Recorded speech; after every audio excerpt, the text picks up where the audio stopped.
All right, guys, welcome back to Downtown Rams. As always, I'm Alexis Kraft, joined here with my co host Jake Ellenbogen, and we are coming to you to both recap our Sunday win against the New Orleans Saints, where our Rams won 21-14, and preview our matchup this upcoming Sunday against the Buffalo Bills at SoFi Stadium. Jake, coming off of this win against the Saints, obviously a good feeling. It's always a good feeling when you are having a victory week, as we are against the Saints. Both you and I predicted that the Rams would get this win against the Saints. Just looking at kind of the skill set of each team and where they both were. The Saints, very banged up, have had their struggles, due to injury, not a great defense, not terrible. And we made sure to give them credit where it was due. But we just felt like with the momentum, of both teams, that the Rams were going to walk away with a win. And we were both right. So we were happy, to see the Rams get the win. And it felt like, kind of a re-energization, I guess you could say, maybe, of this Rams team. It felt like, the game started off a little bit slow, and I know that panic set in between Rams fans where, the game starts off and we're all going, oh no, this is, were we wrong about this? What's going on? But then I felt like the Rams got into the rhythm. They started to pick things up a little bit, especially offensively. Kyron Williams, big day, for him on the ground against this Rams defense. 104 yards, a touchdown, averaging 6.9 yards a carry. Matthew Stafford had two touchdowns. Puka, Demarcus Robinson had a touchdown. And honestly, it felt like the Rams could have scored more, kind of like I alluded to earlier. Like they definitely kind of got started late offensively. Yeah, it was just a game that felt like the Rams very easily could have racked up the points with. But Jake, coming out of this game against the Saints, what were your biggest takeaways and what do you think it means for the Rams going into Sunday against the Bills? Yeah, Alexis, it was a tough one to start off, right? Really frustrating, not able to get any points on the board in the first half, which is unprecedented. Sean McVay has never done that in a regular season game. The last time he did that was in the Super Bowl against the Patriots, which everyone knew. But I thought the way they responded in the second half was really exciting, impressive, and I don't think it's being talked about nearly enough. Because like when I went back and I watched, I'm like, okay, this offensive line struggled. And this is the first time all five guys, and I say this because I have to say this, all five desired starters, because obviously Jonah Jackson preseason would have started over Bo Limmer. But this is the thing, though, is when you're talking about, what Bo Limmer has meant to this team and how they've kind of moved around the offensive line a little bit, this is the desired starting five. So when you have the desired starting five for the first time all year, it's really fascinating. Like, how's this thing going to go? And I thought that they struggled early on. We saw that, probably a big reason why they put up a goose egg in the first half. But Alexis, when I was watching the second half, you could see as time went on, this offensive line got more acclimated. This offensive line started to gel like on the fly. I mean, this is the first time all five of those guys are playing next to each other in an NFL game. And so I was very encouraged when I went back and I saw that. And then in addition to that, I was really encouraged that the defense, while, yeah, they gave up over 100 yards to another running back, that running back is Alvin Kamara. That guy has had 5 touchdowns in a game before. So he is always a threat. Saquon's a threat. And, they gave up 100 plus. Obviously, Saquon 255. But the point being here is that while they gave up those rushing yards, Alexis, a lot of that was in the first half. I thought they made great adjustments in the second half. Thought they got after Derek Carr. That pressure continues to be there. And in addition to that, they held the Saints receiving core, which isn't great, let me be honest with you, but they held the Saints receiving core to everybody was under 40 yards at least. Their leading receiver was Taysom Hill. So look, right now, do I think the Rams are, the hottest team in the league? No, but I do think that they have shown signs. And unfortunately, like as I mentioned in that Eagles game, things just snowballed in that one. But I thought you saw good things out of the Patriots game, only giving up 3 pressures against the defense that had 29 the week prior. And then in this Saints game, and I understand they're not as good as the Eagles, but in this Saints game, a better team than the record would indicate. They go on the road. They've now won 3 straight road games. And this is a team that started 0-3 on the road. So I do think there's things to take away that maybe, people wanted a high scoring game. And, I initially said this was an ugly one. It really wasn't ugly. I thought the Rams dominated the second half, and that showed. So, I think really kind of concluding my whole view on this is that the Rams showed that there was a different way to win this style of game. You can throw on the Saints. Teams have thrown on the Saints all year. You could run on the Saints. But I was surprised. Like, Matthew Stafford only completed 14 passes, only threw 24, and didn't even have 200 yards, threw 2 touchdowns, and they won this game with 3 scores. So, I do think that getting the run game going and getting that offensive line gelling, those are the key things to take away from this game. The one thing I will say is I wish they could have gotten Josh Carty, not saying that I wanted them to not score touchdowns in the red zone, but I mean, just in general, getting field goal opportunities. I know they went for it at one point. So, that would have been nice, because I do want that kid's confidence to be as high as it can be. And right now, it's like going an entire game without kicking a field goal. You're probably going to need him against the Bills. So that's kind of where I'm at on that. Yeah, that's a good point. I never really thought of it from that point of view, but yeah, I agree. You talk about the run game, and I'm seeing some comments. So for everybody who's listening on audio, we are live tonight. So Jake and I are live streaming, so we can see comments as they come in, and I'm seeing some comments, talking about running the ball, in this game against the Saints. And Jake, something you and I talked about is obviously the desire for this Rams offense has been to be a bit more balanced. And because due to injuries, right, when we started the season, we had our star receivers out, and we were like heavy run, right? And, you kind of had Kyron shouldering, 90% of the workload. And then all of a sudden you had offensive line injuries. And then that started affecting the passing game and the run game. And even though Kupp and Nakua were back, Matthew Stafford couldn't get the ball out because the offensive line was failing. And so I feel like the Rams have at times, we've just really struggled to find moments where we can be as balanced as we want to be. And I feel like we found that in the second half against the Saints. And what we saw is when you're able to really effectively balance the run game with the pass game, this Rams offense is like very successful, right? Because Kyron was having a lot of success on the ground against the Saints defense. But then you can kind of give him a breather a bit, and then you can let Matthew Stafford make those throws because you've got guys like Puka Nakua, who had a very, very good game. Looking here, 5 receptions for 56 yards. For Puka Nakua, people might be saying, oh, that's kind of a down game for him. But it was also because we were able to open up the run game a little bit more. Cooper Kupp had a quiet game. I mean, I was very wrong in one of my predictions, right? When you and I make kind of our crazy game predictions, I was like, Cooper Kupp, he's going over 100 yards receiving this game. He had 17 yards, but it was You almost had Braden Fisk. That was wild. What the hell?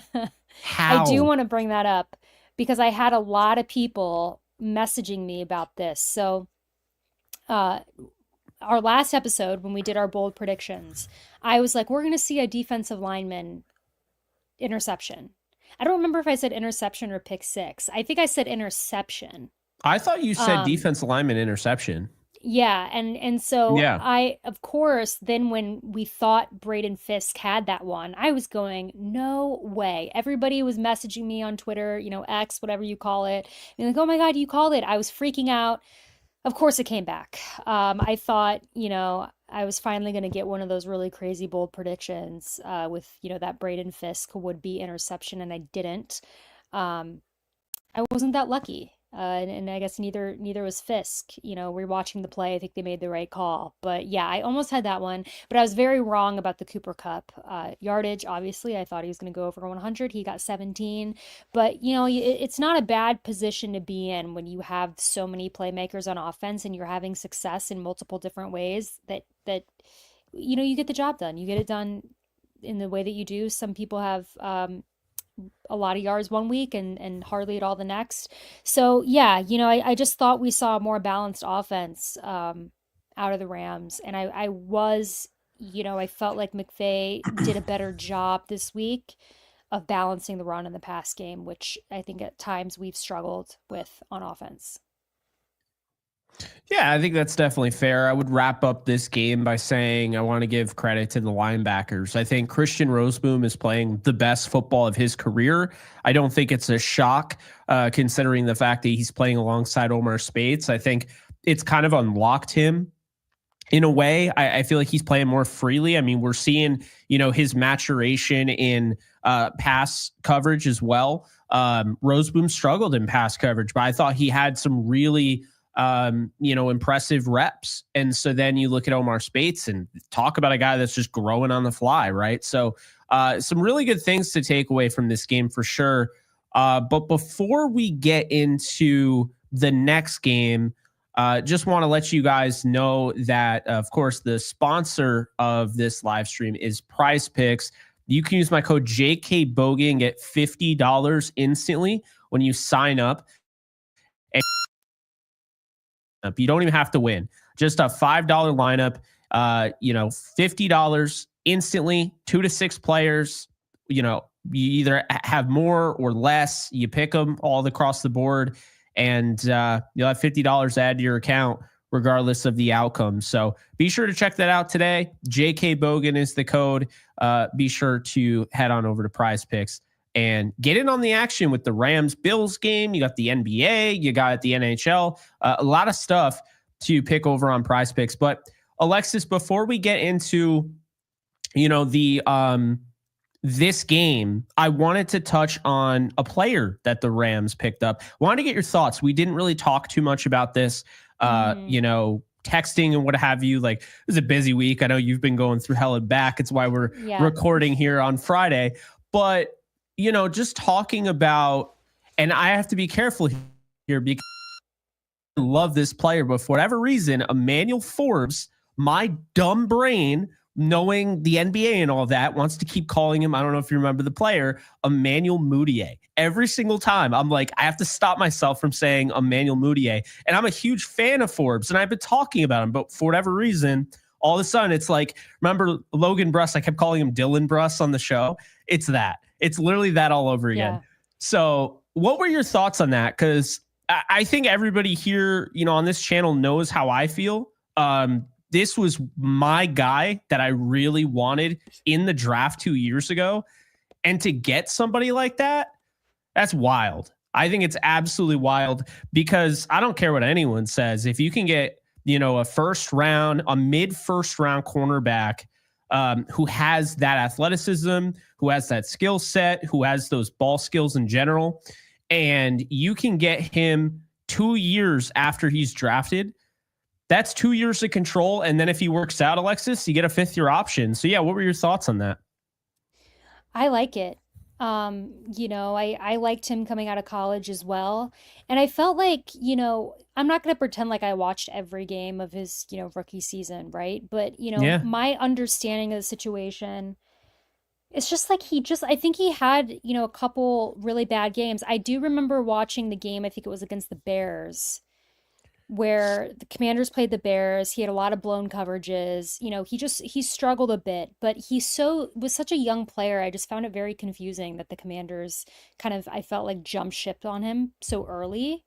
And then he did have a UCL injury like in his thumb, and so then he got injured. And I just feel like it's a situation right now where it's kind of a 50-50 chance with him. Like he can come to the Rams and he can absolutely, really start his career in a sense, right? Because he didn't really get an opportunity, in Washington. So he can really start fresh and he could be kind of the player I think everybody was projecting him to be out of college. Or maybe he still has those issues that he had in Washington and struggles against coverage. I mean, one of the games I think he really got criticized for, he was covering like A.J. Brown, which is so difficult as a any corner in general. And everybody wanted to judge his career based off like his rookie season against AJ Brown. So it's the weight. It's definitely the weight. It's like Tutu Atwell covering AJ Brown. If Tutu Atwell was stretched out a little bit more to like 6'1", I think he is. So yeah, so he does have limitations, right? And I think, he could overcome those or he won't. I just think it's one of those situations where it sounds like so simple of an analysis, like, well, he's going to be good or he's not. But really, it kind of is that, because I think what you're doing is you're taking a player who is a big question mark, who he's so young that the struggles he's had, again, we don't really know if that's going to be consistent or if he's going to be able to overcome that, because the Commanders didn't really give him time to work it out. I mean, they just didn't. They moved on really quickly. He was injured. So I think it's definitely worth, picking him up. And, we have an opportunity, like you alluded to earlier, to have a very young, great corner if he's able to be Yeah. who, everybody kind of thought he was going to be. So, yeah, we'll see. I mean, I loved it as soon as I saw that the Commanders, waived him. I was like, let's do it. I mean, the Rams are in a situation where, I felt like the game against the Saints and what I've been feeling throughout the season, and I know I'm not alone in this, is that the Rams don't really have like a true corner one. I just don't think that they do. They do. And that's not taking away, like, Kobe Durant has had really good games this season. Darius Williams has had his moments, but he's also had moments where, I felt like he really struggled against the Saints. And I feel like, I'm not saying Emmanuel Forbes will be a corner one, but I'm saying I feel like the Rams can take all the help that they could get right now. If you have an opportunity to really beef up, which might not be the best phrase for Emmanuel Forbes, but theoretically, right? Yeah, I Beef get up what your, you were saying. you get what I'm saying, but I laugh at that That's funny. statement but you know what I mean? You have a chance to add to your secondary that's kind of struggling, and you have an opportunity to potentially get a guy in there who's really going to help out. I think you take it, no matter what, you take it. So we're going Yeah. to see. And you know what? Maybe it doesn't work out. If that's the case, you took the chance, but you really have nothing to lose uh, by It drafting him. So, yeah, it's a very or cheap getting deal him. because you claimed him, so you have that rookie contract. And I will say this right now: back in the days with actually is the last. Of course, the Rams got hit with that giant Sam Bradford contract. That was the last like giant contract for a rookie, because they changed the rookie wage scale. Because I want to explain this to people that don't understand. Alexis, you probably know what I'm talking about. But they had that collective bargaining agreement. You had the lockout and all of that.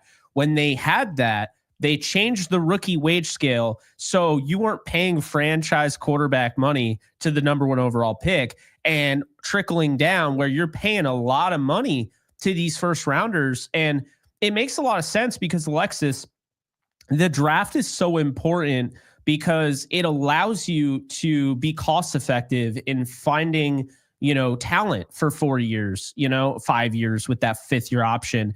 And so it does a disservice to have those contracts be so gaudy.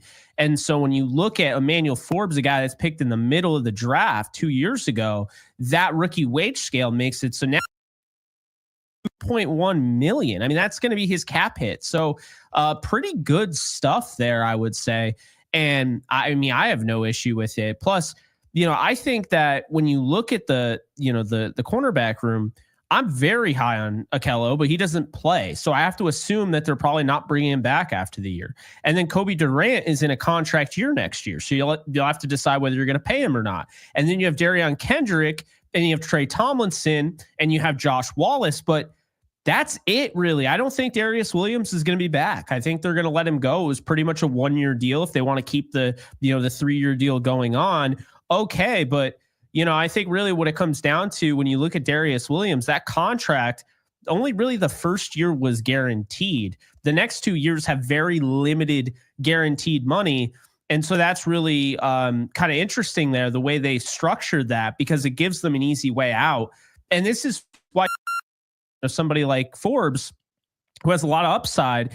And I mean, you've seen like some of his like reps where he seems really comfortable. You just see it. The athleticism jumps off the page. He can run the route, that the receiver's running right for them. And again, he's got crazy ball skills. He had like over 13 picks at Mississippi State, but I do think this is going to work out. I made the, basically I made the prediction on my video, and I said I think he's going to end up being a starting corner for the Rams. I think that's working out for sure.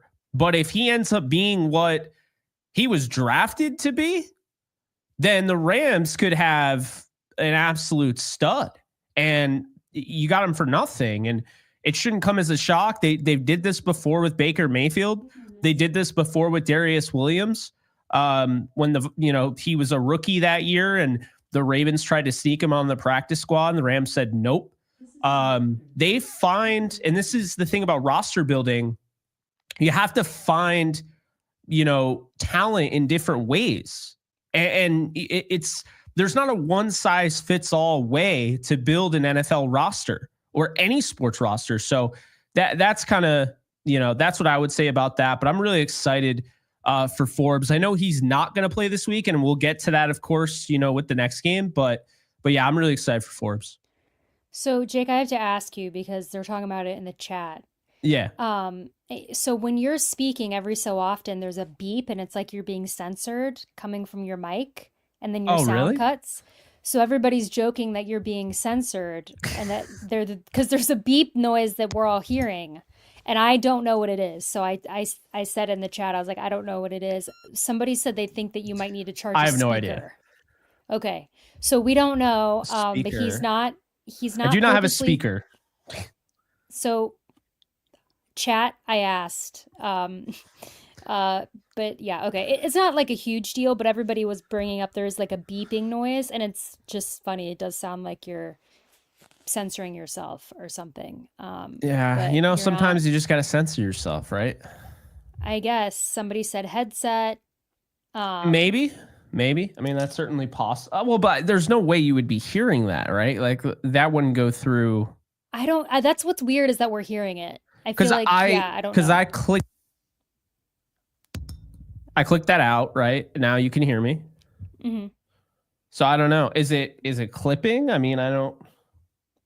Well, let's keep going, guys, and if we hear it, we'll see what it is. But we were joking about it, and there it is again. Did you guys all hear it? Somebody said it's the Matrix. Maybe it's I have no room to talk because normally I got these headphones because they're great when you're recording, and it just keeps the sound like level. They're the exact ones that Joe Rogan uses. Like they're like, everyone uses them in like the podcast industry. And if I literally downgraded my headphones for this, I'm going to be pissed. Well, everybody, I don't know if you're looking at the chat, but I am totally cool because normally it would be like me having a tech problem, like lightning hits my house or something. I've had everything going on. But I do let's keep going. I know I just totally derailed the train, but I had to do it. We were all talking about it in the chat. But there is a super chat. Honestly. There is a super chat if we can throw it up. I don't want to miss out as we transition to talking about the Bills game. Ruiz. So thank you, Ruiz, so much. And Ruiz's question for everybody listening via audio and not watching is: after this year, would you trade 2 firsts for Cam Ward? No. My thing is, and I feel like, I mean, you're going to be very happy with this draft, I think, because it just feels like, every once in a while there's a player that gets connected to a team and it just seems inevitable. Even back in like November, whatever. I think that player is Benjamin Morrison. Like, I think he's going to end up as, like, if I had to pick right now, I think he's going to end up as a Ram. And you know what? I don't think, and I'm not agreeing of that. I haven't really seen him play too much. I do like his game. I kind of would like to go after left tackle, but you know what I think they're going to do? I think they're going to get a guy like Benjamin Morrison in the first round. They solidify that cornerback position for 4 years, number 1 corner and everything. And then I actually think that they're going to go out and get Garrett Bowles at left tackle, who's having an incredible season. No one's talking about what he's doing in Denver. It's a big reason why Bo Nix is able to do what he does this year, because he's having a good year too. I just don't see them paying Alec Jackson. So that's kind of how I see that going down. I mean, they could absolutely go out and get a tackle, but I just have this weird feeling that they're going to end up with Benjamin Morrison. And I know a lot of fans want him. And I think that the Rams will definitely end up going corner, in the draft. So, we'll see. I could be wrong, but that's just like my gut right now. Agree. I feel like, Benjamin Morrison makes a lot of sense for the Rams. And I know everyone thinks, I didn't start this agenda, actually. I mean, I obviously know who Benjamin Morrison is. He's a corner for Notre Dame, going to be a first round pick next year. And I started to see other people in the Rams space talking about it. And I thought, oh my God, it's somebody's projecting a Notre Dame player to the Rams and it's not me. But yeah, just based on, I think, the ranking, the Rams, as we already know, and you and I have talked about this a little bit, of where we're going to fall, even if we were to like lose out, right? Something were to happen, the Rams aren't going to end up with a top pick at this point. Yeah. We already have, six, wins, I mean, if everything went terribly wrong, I think we could theoretically maybe end up like pick 8, 9, and maybe, but realistically, the Rams are going to be picking it like at least around 13, 14, 15 or later, right? And so you have to kind of look at where these prospects are projected. And I think there is a huge fall off after the top tackles. I think you're going to see some tackles go maybe top 10. Then I think you could see a couple go at the end of the first round. So I don't know that the Rams are really going to be in range to take a tackle. I think the linebacker class, everyone's like maybe linebacker. I don't really know that there's like a true, someone will correct me on this probably, but in my mind, from what I'm seeing, there's not really like a linebacker that I think I could see the Rams taking in the first round where they're going to be projected. I think the first linebacker might go super late. So I think you're probably looking at a corner. And if you look at where these corners fall, I think Will Johnson's going to go early. Totally blanking on the other guy's name. Well, Travis Hunter, obviously, but then you've got, Will Johnson, and then there's somebody else who I'm blanking on. But I think, looking at where the Rams are projected to pick, you're probably looking at, Benjamin Morrison or maybe the corner out of East Carolina, somebody like that. So yeah, I think that Benjamin Morrison makes a lot of sense. You could also be looking at Colston Loveland, tight end out of Michigan. I think, might be a little early to take him if the Rams end up picking mid first, but I could see them doing that. But yeah, to answer Ruiz's question about Cam Ward, I don't think that that will happen. I also think that the quarterbacks are going to go super early in the draft next year, and I think there's a lot of teams, the Raiders, the Giants, the Browns, who are going to be picking early, who are in a quarterback market. I also think the Jets, I could very easily taking a quarterback to sit by Aaron Rodgers. So I just don't think the Rams are going to be in the market for it. And I don't think that they're going to be super inclined to trade what they would need to trade to get up that high to get a guy like Cam Ward. But I understand the thought process of it. I do understand the thought process. I just don't think the Rams are going to do it. So Ruiz, appreciate it again. Rookie deal for 5 years, build around him via agency. So I don't, are you talking about like the quarterback that you just mentioned, Cam Ward?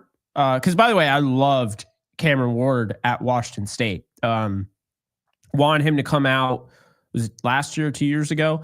And the reason being is because I thought the Rams could have gotten really good value for him, in like the third or fourth round. So yeah, it was definitely like kind of one of those things where, that was a guy that I was looking at. And, I definitely like his game. I just am not the person to talk to right now about the NFL draft. Once the season is over, whether that's the Rams are done or, whatever, then I will be the person to talk to about it. But currently, I got to be honest with you. I mean, I've said it over and over again, so you guys probably already know, but Alexis and I were talking about it. I only watch Kansas. That's it. I don't even watch USC anymore. I just don't, I don't have time for it. And that's really that. And the reason for that is because I'm a diehard Kansas Jayhawk fan, family there and everything. But I don't want to have any preconceived biases when I go and watch tape. And I find, like, for instance, that Kirk Cousins, Russell Wilson game, or the, Baker Mayfield, Patrick Mahomes game, these awesome college football games. I had the preconceived bias because when I watched the Rose Bowl with the Penn State and USC, and you had Sam Darnold slinging it all over the field, and you had Chris Godwin, Saquon Barkley, like, obviously I knew those players were great, but like I had that extra, it was almost like a bias because in that moment I was like, this is one of the greatest college football games I've ever watched. That Rose Bowl game. A lot of people I'm sure even know a lot of people I'm sure know what I'm talking about. But that's the thing. That's why I don't really like watching during the season. I know I'm weird, like I don't look at college football on the level of the NFL. The NFL, I could watch any bad game on TV. College football, I can't even watch like the best teams in the country. Yeah, I'm not, a massive college football, you know, fan, I guess you could say, or, I watch Notre Dame when I can, or if there's a good game on, I'll watch it. But yeah, I mean, a lot of, when we start to, put together at the end of the season, we have more time, people come on our show, and then we watch tape. That's when, I think we Yeah. both watch, a lot of that stuff. But on that note, let's get into previewing our matchup against the Bills because we've, kind of covered, uh, our brief thoughts and recap on the game against the Saints, and now we've got a game against the Bills coming up. And here's the thing, you and I have said this for a while, and I said before the Eagles game there was two teams that made me nervous the rest of the season, and that was the Eagles and the Bills, because I feel like the Rams, and I still feel like the Rams can beat anybody else that we play the rest of the year. I really believe that. The Bills, we're going to talk about it. The Bills are the best team that the Rams are going to play for the rest of the season. They just are. Yeah. Josh Allen, MVP candidate at quarterback. He's absolutely incredible. And, I don't think Josh Allen gets enough credit because I don't even think he's working with that much. A lot of people talk about how great Josh Allen is, but, remember he's lost Stephon Diggs. And, looking at that offense, I mean, now he has Amari Cooper, but to start the season, he didn't have Amari Cooper. And I always feel like it's really impressive when you watch Josh Allen because he doesn't have all of these weapons that you would think he does watching him play, right? He makes a lot happen out of nothing. So, Jake, looking at this Bills team, I'm going to pull a Jake and I'm going to spoil our predictions, but neither Jake and I are picking the Rams to win this game. We're going to get that out of the way. I know that that's going to shock the Homer crowd, people who call us homers whenever we pick the Rams to win. Like I just said, I think the Rams are going to win every other game the rest of the season. Yeah. You and I were concerned about the Eagles, even though we did pick the Rams to win against the Eagles. Obviously, we're wrong. The Bills, realistically, looking at how both teams have been playing on paper, probably not going to pick, the Rams to win. Obviously, we're going to be rooting for them to win, and we hope that we're wrong. But we would be disingenuous if we came on the show and picked the Rams to win every single game. That would just be not right. and people would be pissed. People already get pissed when we pick the Rams to win. Sorry, guys, that is my phone ringing over there. So between my phone ringing and Jake's beeping noise on his mic, everybody's just getting like a plethora of background noise this episode. So Jake, looking at this matchup, against the Bills, let's start by talking about that Bills offense because Josh Allen is this Bills team. So what do you think we need to attempt to do on defense to stop him? Or at least, maybe we can't stop him and the Bills offense, but at least kind of like make it more difficult for them so we don't get run all over on defense. Well, I mean, they're not going to do it, but I really would get creative as like the quarterback spy. I mean, I think I would go after, Quentin Lake is athletic, but is he fast enough to cut off Josh Allen when he's trying to get to the corner down the sideline? I don't know if he is. So then I would look at, potentially, and I mean, the same thing. He's not like super fast. He's got good speed, but he's not the blazing speed guy that you would think because, I mean, I know he had that 103-yard touchdown interception, but yeah, I would probably say that, somebody, and I know people are going to say stuff and I don't really care. I mean, Akello Witherspoon ran a 4.3. You can't even say, Emmanuel Forbes because he would be way too thin to play that like in the box spy. But what I would do, and I think it would work well, is if you're not going to use Akello Witherspoon in the secondary like you did last week, I'd put him in as the spy. I'd play him at linebacker. And I say that because he can tackle. He's got this crazy wingspan. He's 6'3", but he also runs a 4.3. So this is somebody that could cut off any attempt of Josh Allen getting to that sideline and where he does his damage. And that is really the thing that freaks me out the most about this game, is that when you watch the Eagles game, I thought they got a lot of pressure on Jalen Hurts. Jalen Hurts counterpunched that. He used the leverage and basically took their strength and used it against them, because you have all these guys. I mean, on that play where Jared Verse knocks Jordan Mailata on his ass, I mean, that ends up being a positive play for the Philadelphia Eagles. So I would be rolling with a quarterback spy. Josh Allen doesn't run the ball as much as he used to, but he's still wicked effective. And with this offense that the Bills run, since they got rid of Ken Dorsey, this is not a team that's just going to fire it down the field at will. This is why the Bills are dangerous, because what they do is they bleed the clock and they bleed out your defense. It's just like multiple shivs to the chest, because they have all these different options. And that's the thing, Alexis, is that they don't have like 1,000-yard receiver. I mean, maybe they might, but currently right now, it's not like they have a Jamar Chase. The thing that makes the Bills so scary is that they have Josh Allen, who can make any play on the field, whether with his legs or with his arm. He's become so much better over the years, way more patient, and just a way better decision maker. Then you have one of the more underrated running backs in football, who doesn't fumble, who has some power, who has breakaway speed, pass catching ability, James Cook. And then you have Ray Davis out of Kentucky, who they got in this draft, who has a lot of power as well. So you can use those guys. Ty Johnson as well is an option in that backfield. They got him from the Jets. And then you look at your wide receivers over in Buffalo, and I don't care if Keon Coleman and play or not. I still think the Bills win this game. But if they do play, think about that. You got Keon Coleman, big target for Josh Allen.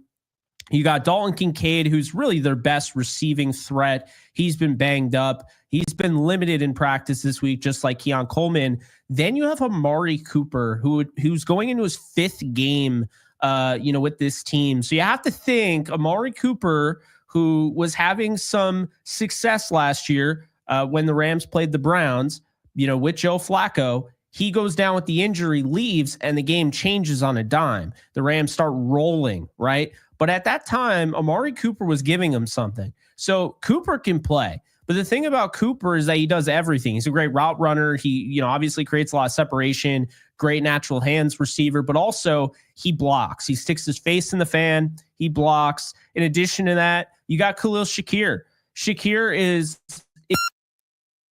they were looking for, because back when they had Cole Beasley, they were able to move the chains on 3rd down. Cole Beasley would just be right in the middle of the field. Well, since Beasley retired or left, I don't even remember what happened, Alexis, but he's not around anymore. They got Khalil Shakir out of Boise State. And this guy, I'm telling you right now, he's not the flashiest player. He's not the strongest player. He's not the fastest. He doesn't have the best hands in the world. But this guy just finds the soft spot in the zone and continues the drive. He's reliable over the middle, and most of his yards have come after the catch. So I just think that they have a lot of different pieces. They might not be these sexy names like a Jamar Chase or, a Puka Nacua, but a lot of these guys can be dependable for this team. And this offensive line is coached well by Aaron Kromer, former Rams offensive line coach. So you got a lot of guys here. Talking about Spencer Brown at right tackle, and it's going to be interesting. It really is. Deion Dawkins at left tackle versus Jared Verse, I think, is as pivotal of a matchup is on the other side of the ball. Rob Havenstein taking on Gregory Rousseau. Both of those guys are just absolutely game breakers. So that's kind of how I'm looking at it right now. Josh Allen has a lot of weapons. He's got a really good offensive line. The Rams are going to have to bottle him up. And I would say if you watch the Colts game, The Colts lost 30-20 because they didn't have the firepower and Joe Flacco and Matthew Stafford. But if the Rams defense can do what the Colts did, put a lot of pressure on Josh Allen, force him into having turnovers and making poor decisions, the Rams can steal this game because they have the firepower to compete with this team if they get into that type of game. Are they a well-oiled machine like the 2021 offense that was one of the best in the league? Are they 2018? Absolutely not. And so that's why if this game is like a 30, 34, whatever game, I don't know if the Rams can keep up scoring wise. I think they want to win this game, 24-21, something along those lines, because the Bills just score 30 points. That's all they do. So I think that's a big thing there, is that if you can bottle up Josh Allen, you got a chance, Alexis. You definitely do.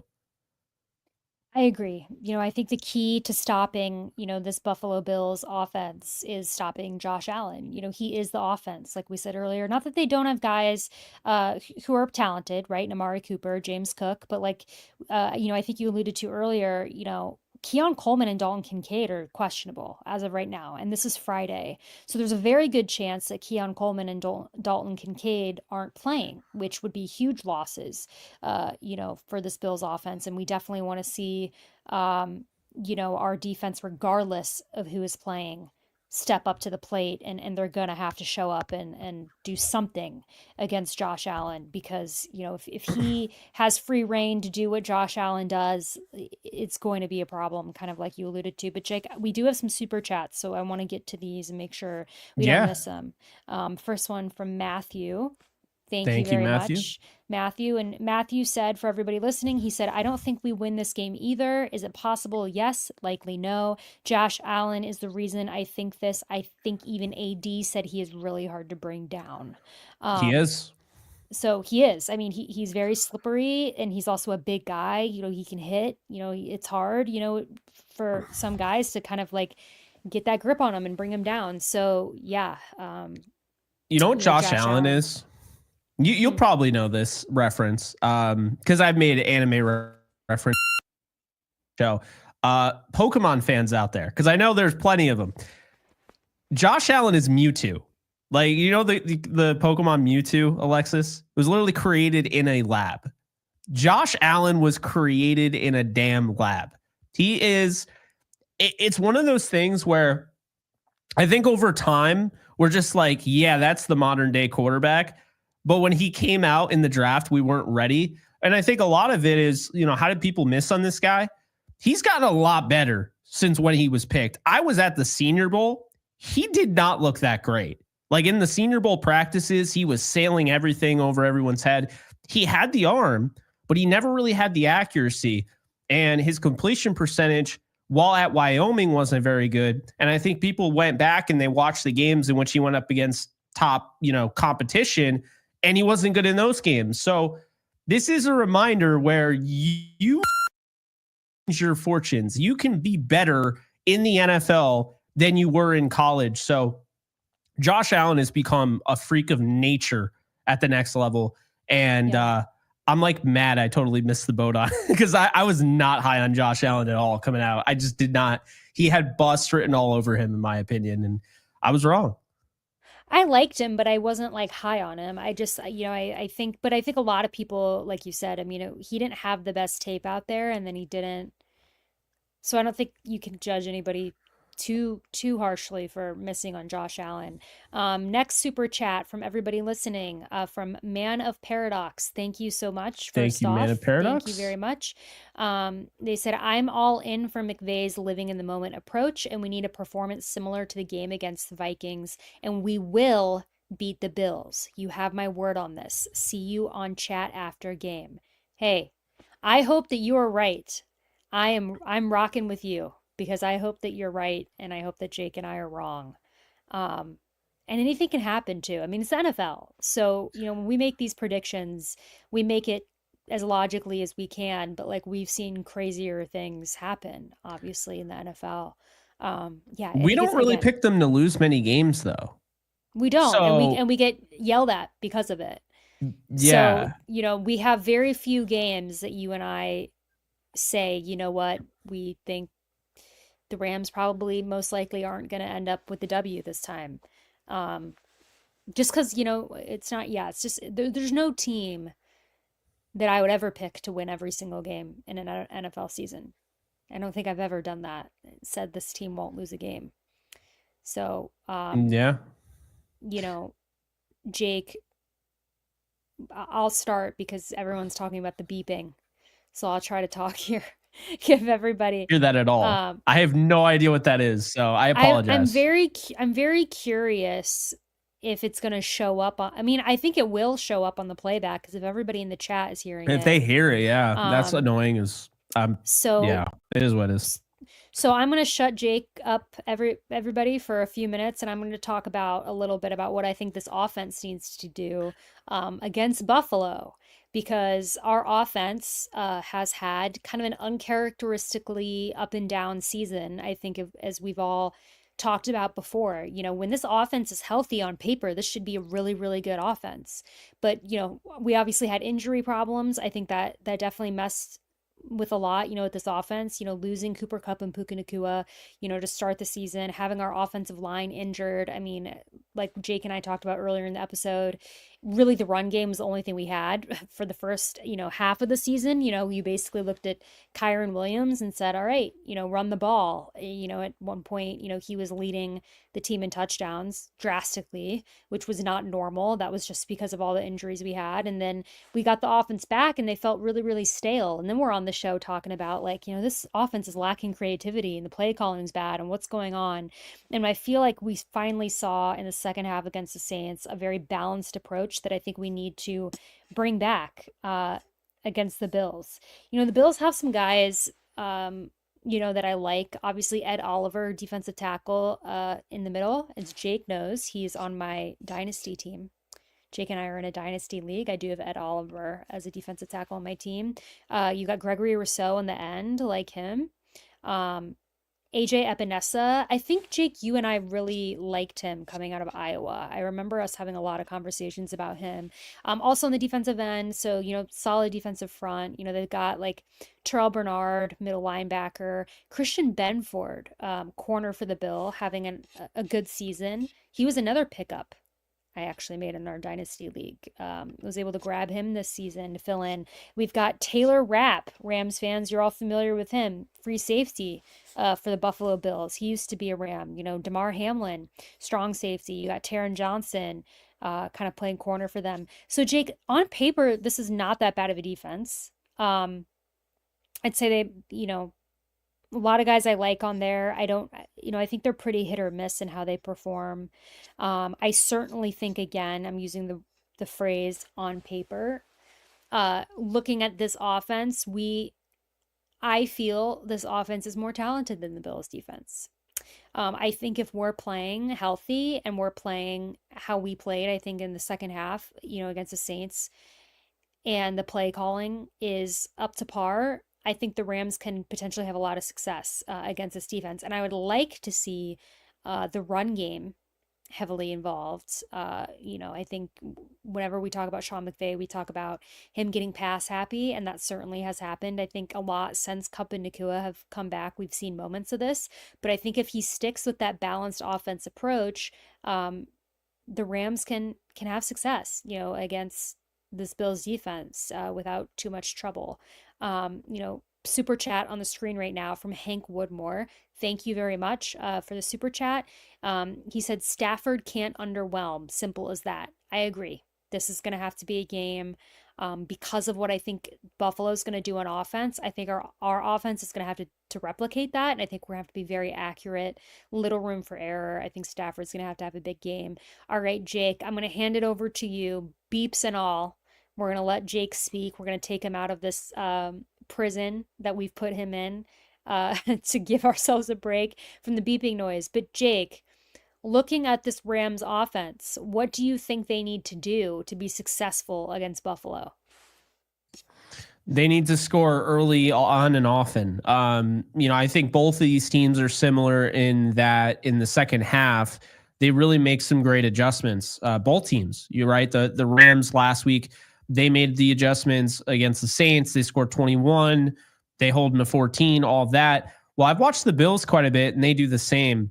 The thing is, though, the Bills are going to score a lot of points. They're a really good team. They have the best quarterback right now in the league.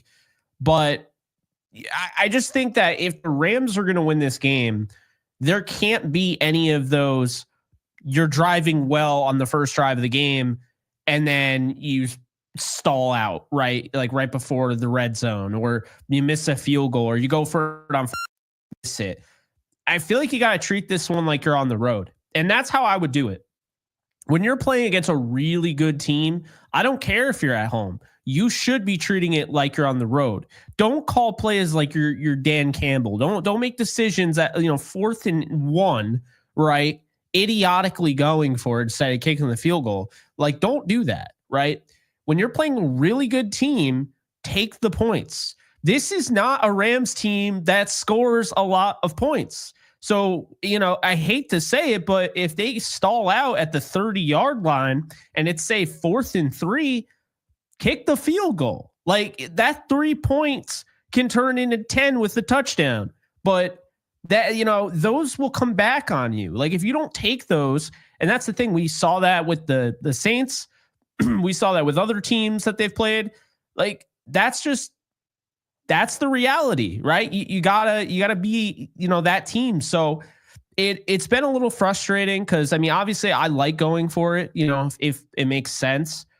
But like that one play when they go for it on 4th down and they throw deep down the field, it's like, what are you doing? Like the missed throw to Cooper Kupp that had everyone in shambles because he was wide open in the end zone. Mm-hmm. It's plays like that. You can have those against the Saints and it doesn't cripple you. You can't have that against the Bills. Well, yeah, you have to turn it into a shootout because as we talked about, Buffalo's going to score a lot. If Buffalo plays their game and Josh Allen looks how Josh Allen typically does, accounting for the worst, accounting for the fact that the defense doesn't pull out, in an insane game against Josh Allen, you have to make the reasonable assumption that the Bills are just going to score, a lot. And so I think that our offense's task is, okay, now we have to do the same thing. And I think that they can. If they're hitting on all cylinders and Sean McVay is in his bag and Matthew Stafford is accurate and they, everyone is doing their part and we can run a balanced offense, I do think that that's a possibility for the Rams in this game. The question is, can they come out and do it out of the gate? That's been the story, right, for the Rams this season. Nearly every game is that they don't start games well. And then it also, last week, you didn't score any points in the first half. If you do that against Buffalo, you're not going to win. I don't see any situation where the Rams score less than 10 points in the first half and win. I just don't, because of what I think, Buffalo is going to be able to do. So we'll see. I say that in an optimistic way because I do think that the Rams are going to have a better game, to start off offensively. But I think it's very critical that the Rams offense steps up to the task this week, because if they don't, if you don't turn it into a shootout, it could get ugly very quickly, is my prediction. Yeah, it absolutely could. This is a team that can win 41-10. They definitely, if the game doesn't go how they want it to, the Bills, this could be a snowball. But I don't see it that way. And the reason why, when the whole title and everything that we used on this live stream, it really is a litmus test versus the Bills. That's really what it is, because you had mentioned it. I've said it multiple times. The Rams are playing the best team they're going to face the rest of the year. Like, the Bills are probably better than any team they're going to face if they make the playoffs. And so I want to make that clear. And I think after the Eagles game, which was, I thought the Eagles game was a little fluky. I'm not going to lie. I think the Eagles are the better team, but I didn't feel like it should have been like 37-22 or whatever it ended up being. It just didn't feel like that type of game. It felt like they were in control, but it didn't feel like it should have been a blowout. And the Saquon Barkley 255 yards, it also didn't feel like he had 255 yards because he had two huge runs. You take those away, and he had a really good day. But, I think it was like one of those games, where it snowballed. In this one, getting back to SoFi for the first time since that game, you're not on prime time. I actually think that's a good thing.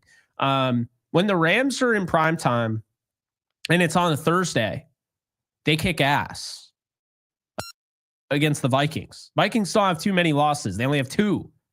Rams are one of them, right? They do a really nice job on Thursday Night Football. For whatever reason, Sunday Night Football, Monday Night Football, they've had some struggles. And I just think that this game being at 4:30 or 4:25 instead of being at 8:30 or whatever, that could help too. I don't know why, but they are a young team, so that could play into it. But they got to get off to a quick start. They have to be able to rush they definitely have to be able to rush the passer. You're going to need your best game out of some of these guys, and Alexis, you're going to need to force some turnovers. They really went on this turnover binge, and then it kind of settled down a little bit. Well, I'm looking out for number 26, Cam Kinchins, to have a game in this one. I just feel like he's going to. I don't know. well, and it's a good point, and I forgot to bring this up earlier, is that Josh Allen at times really struggles with turnovers. Obviously every great player, has their weakness. And at times, Josh Allen, I think he unfairly gets labeled by a lot.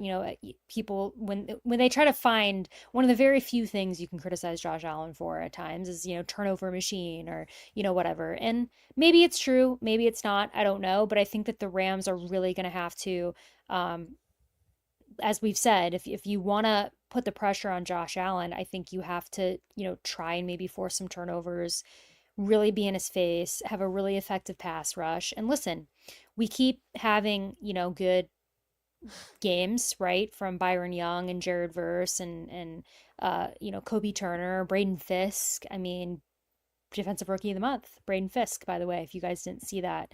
But we're Kobe really Turner, masked singer. Yeah, Kobe Turner, the Masked Singer.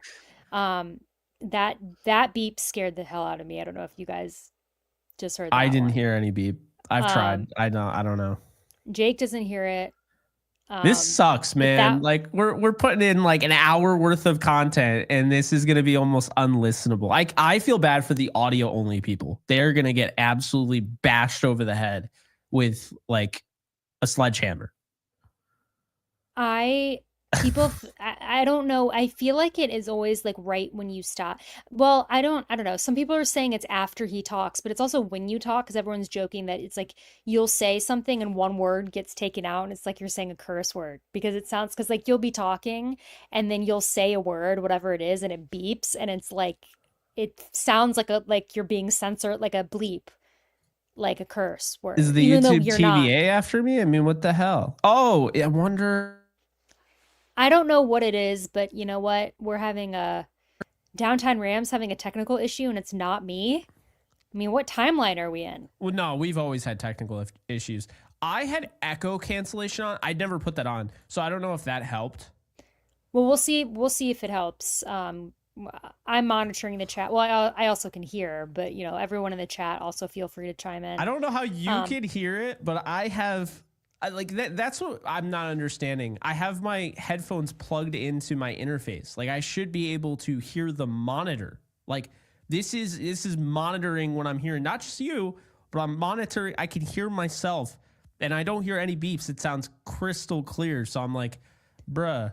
I think Jake is trying to tell us that we're the problem, guys. No, definitely because we're the ones who. No, I'm kidding. But yeah, but to wrap that up, Josh Allen, yes. As we've talked about, he's the key. You can make the game difficult on Josh Allen, then, you're going to have a pretty good shot at trying to win the game, which, could happen. I obviously, we hope that the Rams do that and that's the case. But as we've said, we stay true kind of to our logical predictions. And we both said that we were going to not pick the Rams to win the game. which doesn't happen very often on this show. And we always get yelled at on social media because people call us homers. But Jake, I'll let you go first. What do you think the game is going to be? I think it's going to be 34-24 Buffalo Bills. I will go as far as to say this. If the Rams win this game, they're not losing another game until the playoffs.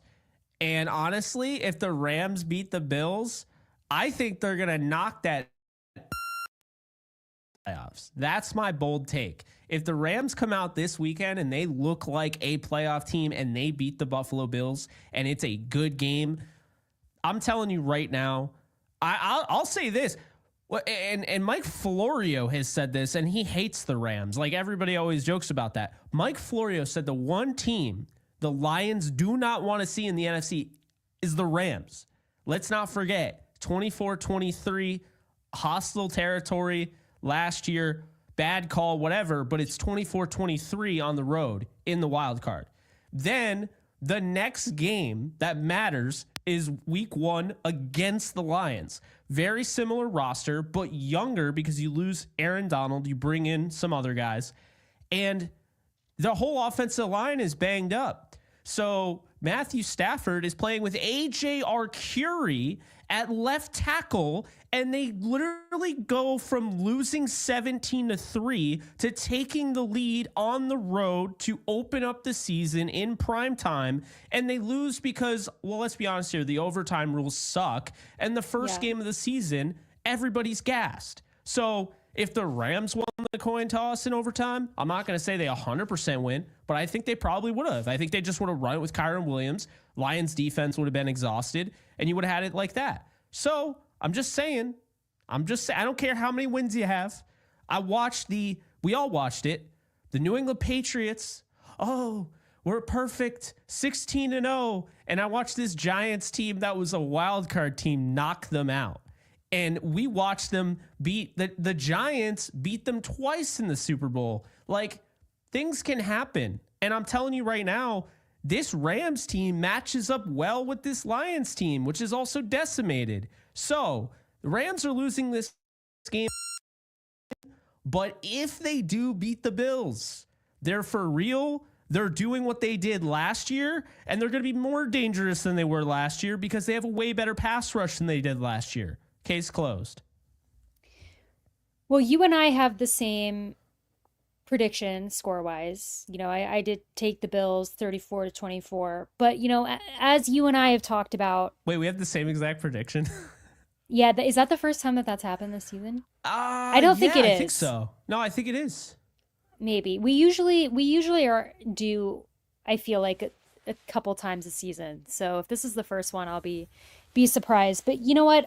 Again, as you and I have talked about this episode, there are ways for the Rams to win this game. I don't think this is a game where, and you and I haven't done this very often in the 5 years we've been doing this show, but where we're like, the Rams very easily could get like we're taking the Rams to lose by like 20 points, right? I don't think I don't know that that's ever happened. If it has, it's been few and far between. This is certainly not the case. This is a credit to Josh Allen and the Bills, who, any realistic person, if you've been watching them this season, they're a good team.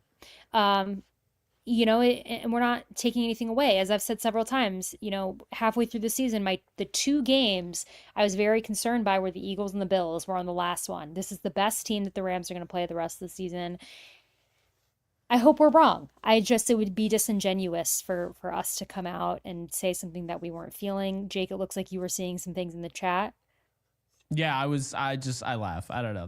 We have great community. Yeah. And we're so fortunate because like we get to do the NFL draft streams, and we say we get to, like, obviously we put in the work. And I mean, Alexis, I had food poisoning, and Alexis like held it down. I mean, yeah, great. My Josh Carty pick, right? I was so sick, and Alexis was there. She held it down. But this is what's awesome, is that we get to like kind of just continue to grow this community. And then we're going to do the NFL draft stream again and do all 3 days. And it's just going to be a party. And like these people that have kind of, that similar sense of humor and everything. And the beeping, for instance, everyone in the comments section putting beep. I feel so bad. I really feel awful because I spend I spent a lot of money to make sure this is the best setup possible because I believe in quality over quantity, or I actually believe they both can coexist. But to have the whole like quality, pushing setup and just have like it's sounding like a fire alarm, as people are saying, that's a little disappointing. But there's nothing you could do. I mean, Well, I did everything. I literally tried troubleshooting while you were talking. I muted my mic. I turned off echo. I unplugged, plugged back in every single cord. Took this apart. Like, I don't know what the hell that is. I'm sure when I reset my computer, because this is the way technology works, I'll reset my computer and the next time you'll never hear it. This is why I hate technology. I love it, but I hate it because it just has random shit like this and there's nothing I could do. well, you know what? I can't say anything because, as our listeners know, I've had like the most bizarre, like I've had the most bizarre things happen. You know, I've had like lightning strike outside my house, and yeah, Oh, the man. comment. Jake's putting a comment up. It says beeping one, Jake zero. Not Um, cool. yeah, I mean, I can't say anything. Downtown beeps, says Andrew. Um, Yeah, I don't know. But here's a super chat from Hank. So thank you very much, Hank. That's very kind. He says we match up with Detroit, but we have to stop the run. Yeah, I think that's a fair comment. I mean, we've definitely struggled with the run. That's how they Um, lost the first time this year. yeah, I mean, the run defense is going to have to, step up, not just against James Cook, but, Josh Allen can be mobile at times. Yeah. He's not maybe. Um, like Jalen Hurts, right? I don't know that he runs as much as Jalen Hurts, but he can still use his legs, and he scored a lot with his legs too this season. So I agree. We're gonna have to stop the run. But Jake, getting into our bold predictions, um, I will let you go first. I Three appreciate that. three bold predictions for this Bills Rams game on Sunday. Well, I think Cameron Kinchins is going to get a pick. I already said that earlier in the show, so I figured I put that as a bold prediction. Anytime you call out a pick against one, Josh Allen in 2024 when he doesn't throw many, and two, you're calling a specific player, that's bold. So I'm going to say Cameron Kinchins. I'm just feeling it. I think that we are going to see a 2-2 Atwell touchdown bomb. And the reason I say that is because I feel like this is a defense that really doesn't have the pass rush that the Rams have seen with the Saints gave them some fits, and the Eagles definitely gave them some fits. This Bills defense doesn't create a ton of pressure outside of Gregory Rousseau. On obvious passing downs, third down specifically, like Von Miller comes their situational pass rusher, and he is a problem. He does create havoc. But on a second down after a Kyron Williams, let's say 5-yard run or 6-yard run or what have you, I see a play action and a bomb to Tutu Atwell for a touchdown. So that's the second one. And then the third one, so I did defense, I did an offense, and I do have the Rams losing, keep in mind. So I can't go too crazy here. But I'm going to say that the Rams get to Josh Allen and they sack him 4 times. And I'm going to say they have more than 20 pressures in this game. So 4 sacks and 20 pressures, 20 plus pressures and 4 plus sacks for the Rams on Josh Allen. I think they're going to give it their all. This could very well, when you say 34-24, keep in mind, that could be 31-24 and they kick a field goal at the end of the game. Or, that could be, a game where you're talking 27-24 ball game and they score a touchdown at the end of the game and, to wrap it up. That's kind of how I see it. I think it'll be close. They'll be in it a lot more than they were against the Eagles. But I think that the Rams will have a lot to take away in this game to feel good about. But I don't think they're going to get it done. And like I said, if they do, watch the hell out. This is a team you do not want to face if they beat the Bills this Sunday. Like the predictions. Think those are all very reasonable. Could see them happening for sure. Um, Rogan set you up for failure.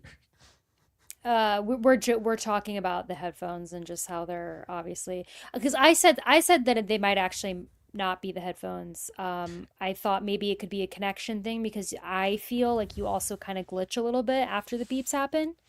Um, so who knows? I don't know what you're holding up. Oh, that's a cord for your headphones.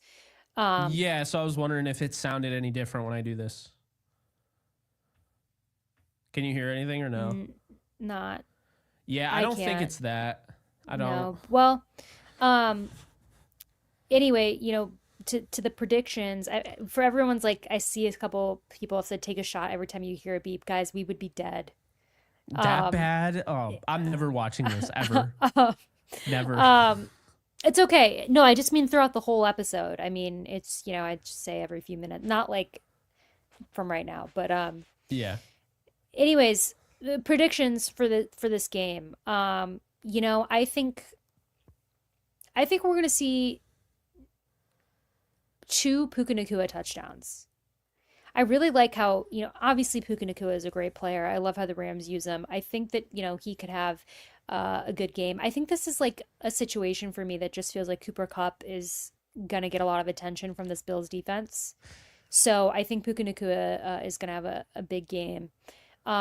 Defensive side of the ball, this is crazy. I don't know why I thought of this today, but I felt like I wanted to speak it into existence. And this is as insane as my prediction last week. There's no basis or reasoning for me to say this, but I feel like Jared Verse interception off of a tip ball. Damn. You're going That's out there. crazy, but I wanted to do something super specific and bold because I was this close to getting it last week with the Braden Fisk interception. So I'm just going to change it up. I'm just going to say Jared Verse interception off like a deflection or something crazy. The ball's going to just like effortlessly fall from the sky into rookie Jared Verse's hands. Why not? Let's do a fun one there. Um, let's see another one because I have them losing as well, but someone on the screen, super chat, Oh, Jake's man. laughing, said it's because Jake dressed like the Big Lebowski. Feds tapping in for real. You never know. I don't Maybe that's know. what happened. They don't like the drip, I guess. Last prediction, I'm gonna say, let's say, I don't want to say, because I feel like Kyron Williams is gonna have a big day. I feel like Puka Nacua is gonna have a big day, but I don't want to do a Kyron prediction because I think I did one last week. Let's do another defensive prediction. I'm gonna say Braden Fisk 2 sacks. I like that. I think Braden Fisk 2 sacks. My fun Jared Verse magical interception. Um, and then Puka Nacua 2 touchdowns. That feels pretty reasonable to me. I like that. Again, I think this game, the Rams are going to have to make this a shootout if they want a shot. So, we're on the same page there. Um, Well, no, they don't somebody, want to shoot out. They want to keep it. They want well, to well, keep the you, score low. no, no, no. I know what you mean, but like, I mean, in the sense of like how we talked about how we think the Bills are going to score a lot. I think if Oh yeah, the Rams need to then also score a lot. Like it needs to be if the Bills are going to play how the Bills normally play, they're going to score a lot of points. So the Rams are going to have to do the same and make it a shootout, and then hope that they can come away with 3 or 7 more points. yeah. Um, By the way, so the Colts had 2 sacks on Josh Allen in that game, and they had 19 pressures on Josh Allen. DeForest Buckner had 5 of them. So hey, maybe Jared Verse and Braden Fisk just absolutely go for it and give Josh Allen hell. They're I mean, talented enough to do maybe. it. Uh, We'll see. Odenigbo, their edge defender, had a 32.1 win percentage rate. So, Yeah. and I mean, you look at the Bills' offensive line, and I mean, they've been healthy all year, right? So it's the offensive line. They have a lot of familiarity. They gel, all that, but it's not a perfect unit, right?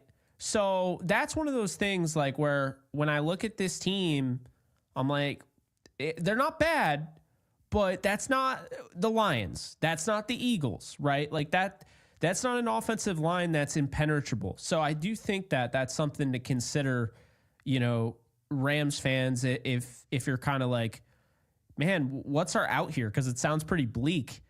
I mean, that's what I would say. That's how I would talk about it.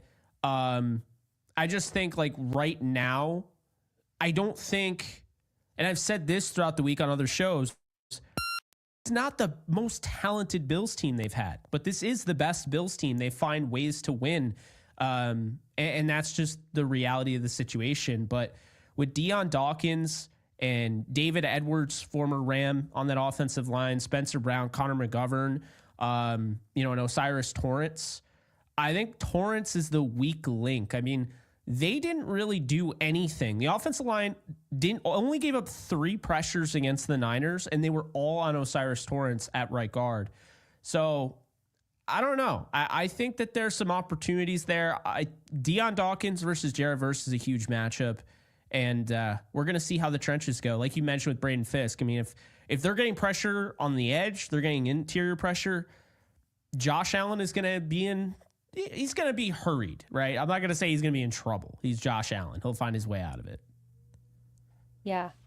I mean, listen, there's a chance, right? There's always, this is the NFL. Anybody can win any game. Anybody can lose any game. I think this Rams team, when they're healthy and they're playing as well as they can, is a very, very good team. So, yeah, I wouldn't be shocked, if the Rams were to come out of this with a win. I certainly hope they do. And I know you hope they do as well. But guys, I love it. We'll see. We'll see this Sunday. Wrapping up here. Check out Prize Picks. Yeah. Definitely be sure to hit that up. And actually, real quick, I'm gonna throw up Prize Picks and I'll throw some stuff out there as we wrap up the show. Because they got stuff on the Rams already, I believe. Oh, maybe they don't. One sec. I'm checking. Let's see here. All right. Forget it. It's not loading. But yeah, definitely check out Prize Picks. Use promo code JKBogan and get $50 instantly when you play your first $5 lineup win or lose. And they'll have stuff up. Kyron Williams is going to be around like 60, I think it's 69 and a half. It's around that rushing yards. So I like that. You can run on the Bills. So I like Kyron Williams. Stafford will probably throw more yards this week. His will be down, so it should be good value because he didn't even have 200 last week. And then Puka Nacua is always a good one there. So, yeah. Yeah. Well, guys, as always, if you like what you hear, please like and subscribe.